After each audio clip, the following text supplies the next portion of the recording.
En cette période de pluie, la question des quartiers précaires se pose avec acuité.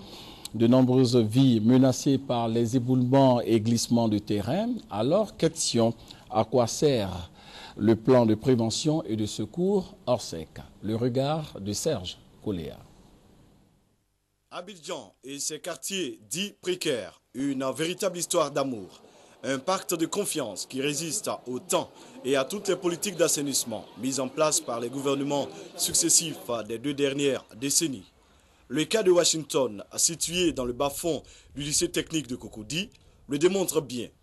Ce quartier, vieux de plus d'une trentaine d'années, a fait l'objet d'un plan de déguerpissement en 1997.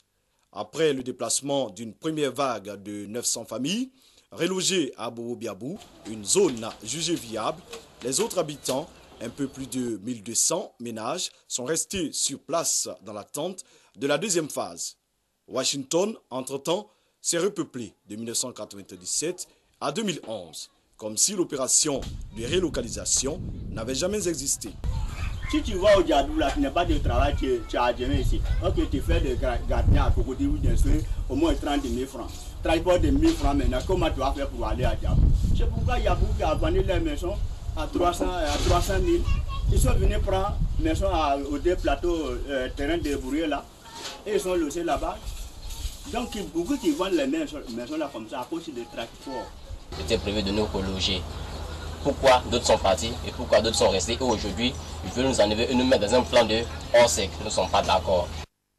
En danger permanent de mort, surtout pendant la saison des pluies, les populations des nombreux quartiers précaires d'Abidjan restent inflexibles à toutes les tentatives de déguerpissement et disent se sentir bien là où elles vivent. En tout cas, ici c'est notre paradis. Danger, chez nous il n'y a pas de danger. Et pourtant, en 2009, de violentes pluies font 21 morts à Abidjan. Le ministre de l'Intérieur de l'époque déclenche le plan d'organisation secours. Depuis la tragique nuit du 11 au 12 juin 2009, où Abidjan s'est réveillé avec 21 morts du fait des inondations, des quartiers à risque ont été répertoriés. Parce que nous ne voulons pas être des médecins après la mort. Nous voulons être prévoyants. En 2011, à peine débutée, la saison des pluies a déjà enregistré officiellement 13 morts, 5 enfants emportés par les eaux à Abobo et 8 victimes à Atekoubé. Le gouvernement a décidé de ne plus accepter que les gens se laissent mourir eux-mêmes par leur propre faute. Personne n'ira les mains vides. Ils seront aidés à se réinstaller, mais on ne permettra plus qu'ils restent à ces endroits dangereux pour leur propre vie. Pour cet habitant de Gobelé, logé dans les abîmes du chic quartier des 2 plateaux, les risques d'éboulement et d'inondation existent, mais ne menacent pas que les plus démunis. C'est ici on accuse les gens pour dire que non, nous sommes dans les clous, chic à niveau. Sinon, ce n'est pas ça seulement. C'était en 2007 qu'il y a eu des décès, mais ça a eu des maisons qui sont tombées, mais ça a eu aussi dans les quartiers qui ne sont pas plus clairs. Et puis les quartiers de boss, une fois que les caniveaux sont bouchés, que ce n'est pas débouché, il y a toujours les problèmes. Il faut qu'on débouche les grands caniveaux pour que tout ça soit établi. Une fois que c'est fait, si c'est les quartiers précaires qui ont problème, dans le trou, on va voir.